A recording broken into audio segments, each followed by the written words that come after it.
सोचो, एक रात, एक सफर और वो मोजिज़ा जो जमीन से आसमानों तक था।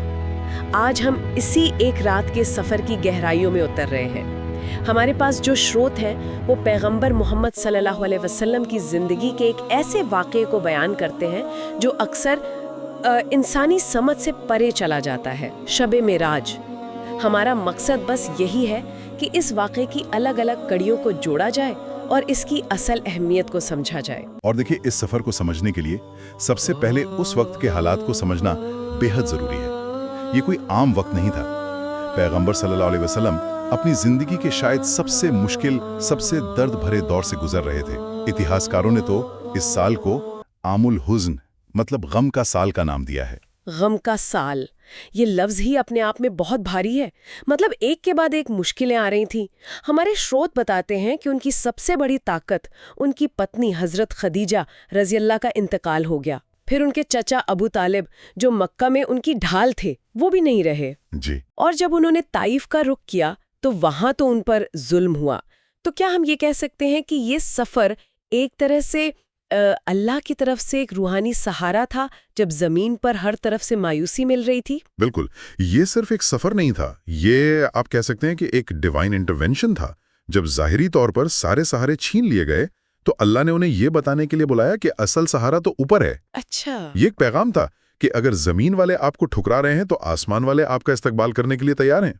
ये नबी सल्लल्लाहु अलैहि वसल्लम के सब्र का इनाम था और उनकी इज्जत बढ़ाने का एक जरिया भी। तो चलिए इस सफ़र के पहले मरहले से शुरू करते हैं, जिसे इसरा कहा जाता है, यानी रात का ज़मीनी सफ़र।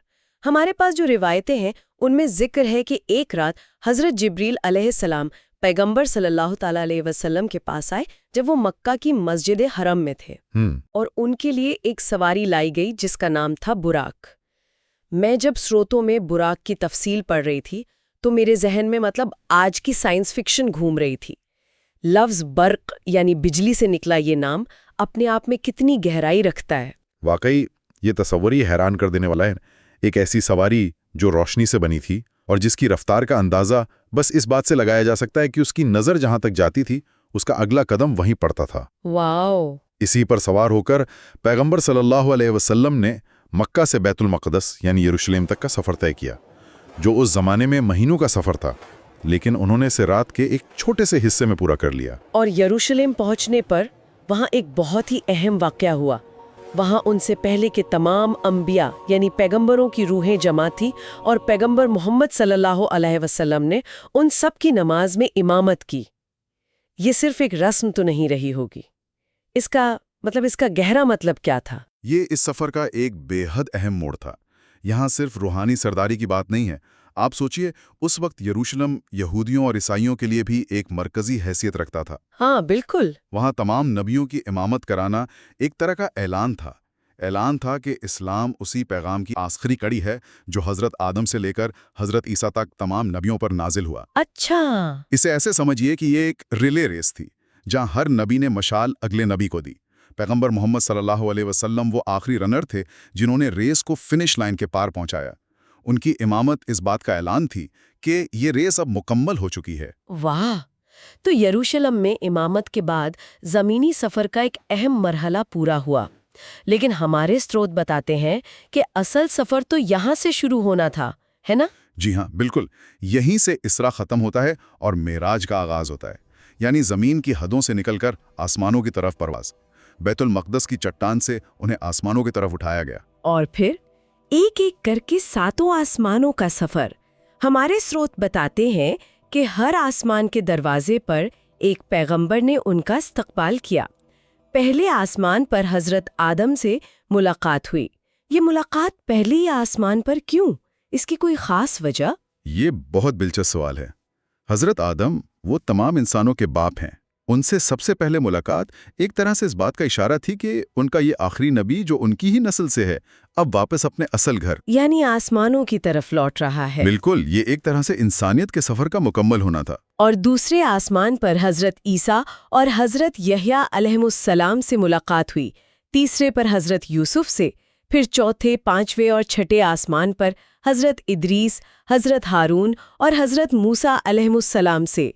छठे आसमान पर हज़रत मूसा से मुलाकात کیا اس ملاقات میں کوئی خاص بات تھی؟ کیونکہ آگے چل کر نماز کے معاملے میں ان کا ایک اہم کردار نظر آتا ہے۔ ہاں بالکل، حضرت موسیٰ وہ پیغمبر ہیں جنہیں اللہ سے سیدھے بات کرنے کا تجربہ تھا کوہ طور پر، اور ان کا اپنی امت کے ساتھ تجربہ بھی بہت گہرا اور مشکلوں بھرا تھا۔ اس لیے آگے چل کر 50 نمازوں پر ان کا مشورہ دینا صرف ایک رائے نہیں تھی، بلکہ ایک تجربے کار پیغمبر کی دور اندیشی تھی۔ صحیح کہا، جو انسانی فطرت کی کمزوریوں کو سمجھتے تھے۔ اور 7ویں آسمان پر ان کی ملاقات حضرت ابراہیم سے ہوئی، جو خلیل اللہ کہلاتے ہیں۔ 7ویں آسمان کے بعد یہ سفر ایسے مقام پر پہنچا جس کا ذکر ہی رونگٹے کھڑے کر دیتا ہے، سدرۃ المنتہا۔ یہ کیا جگہ ہے؟ سورت اسے ایک سرحد بتاتے ہیں۔ سدرۃ المنتہا، اس کا لفظی مطلب ہے آخری سرحد پر بیر کا درخت۔ تصور کیجئے، یہ کائنات کی وہ حد ہے جہاں مخلوق مطلب کریشن کا علم اور پہنچ ختم ہو جاتی ہے، یعنی اس کے آگے صرف خالق ہے۔ جی یہاں پہنچ کر حضرت جبریل جو فرشتوں کے سردار ہے وہ بھی رک گئے اور کہا کہ اگر میں ایک پر برابر بھی آگے بڑھا تو جل جاؤں گا۔ یہ مخلوق اور خالق کے بیچ کی سرحد تھی، اور اس سرحد کے پار پیغمبر صلی اللہ علیہ وسلم اکیلے گئے۔ یہیں پر اللہ سے ان کی ملاقات ہوئی اور بنا کسی پردے کے سیدھی بات چیت ہوئی، اور اسی ملاقات میں امت کے لیے سب سے بڑا تحفہ دیا گیا، نماز۔ لیکن جو بات مجھے حیران کرتی ہے وہ یہ کہ شروع میں 50 نمازوں کا حکم دیا گیا تھا۔ یہ سننے میں بہت زیادہ لگتا ہے۔ یہ اللہ کے حکم کے سامنے تسلیم یعنی مکمل اطاعت کا مقام تھا۔ بندے کا کام حکم ماننا ہے، لیکن اللہ اپنی رحمت سے یہ بھی دکھانا چاہتا تھا کہ وہ اپنی امت پر بوجھ نہیں ڈالنا چاہتا، اور یہی حضرت موسیٰ علیہ السلام کا وہ کردار سامنے آتا ہے جس کی طرف آپ نے اشارہ کیا تھا۔ ہاں، واپسی میں جب وہ چھٹے آسمان پر حضرت موسیٰ سے دوبارہ ملے تو انہوں نے 50 نمازوں کو امت کے لیے بہت مشکل بتایا اور اللہ سے کمی کروانے کا مشورہ دیا۔ یہ واقعی دلچسپ ہے۔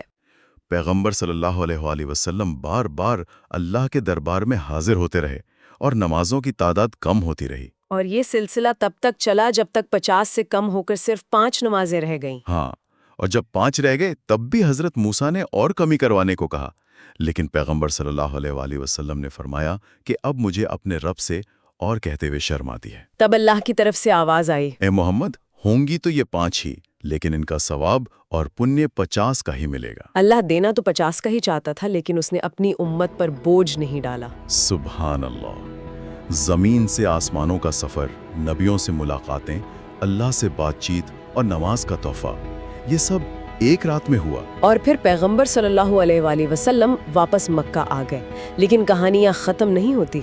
شاید سب سے بڑی آزمائش تو اب شروع ہونی تھی۔ اگلی صبح جب انہوں نے لوگوں کو یہ سب بتایا تو ماحول کیسا تھا؟ ماحول میں یقین اور شک کی ایک زبردست کشمکش تھی۔ مکہ کے مشرک جو پہلے ہی ان کی مخالفت کر رہے تھے، انہیں مذاق اڑانے کا ایک اور موقع مل گیا۔ وہ کیا کہنے لگے؟ وہ کہنے لگے، ہمیں مکہ سے یروشلم جانے اور آنے میں 2 مہینے لگتے ہیں، اور تم دعویٰ کر رہے ہو کہ ایک رات میں وہاں جا کے 7 آسمانوں کی سیر کر کے واپس بھی آ گئے۔ کچھ نئے اور کمزور ایمان والے لوگ بھی وہ شک میں پڑ گئے۔ تو یہ ایمان کی ایک بہت بڑی کسوٹی تھی۔ تو ایک طرف پورا مکہ مذاق اڑا رہا ہے اور کچھ لوگ شک میں پڑ گئے ہیں۔ ایسے میں جب سب حضرت ابوبکر RS کے پاس پہنچے، وہ ایک ڈیسائیڈنگ مومنٹ رہا ہوگا۔ وہ صرف ڈیسائیڈنگ مومنٹ نہیں تھا، وہ ایمان کے اتحاد کا ایک واٹر شیڈ مومنٹ تھا۔ لوگوں نے ان سے پوچھا کہ تم نے سنا ہے تمہارا دوست کیا کہہ رہا ہے؟ انہوں نے پلٹ کر صرف ایک سوال پوچھا، کیا واقعی انہوں نے ایسا کہا ہے؟ جب لوگوں نے ہاں میں جواب دیا تو ان کا وہ ایک جملہ، اگر انہوں نے کہا ہے تو سچ کہا ہے، اس جملے نے یقین کی ایک نئی مثال قائم کر دی۔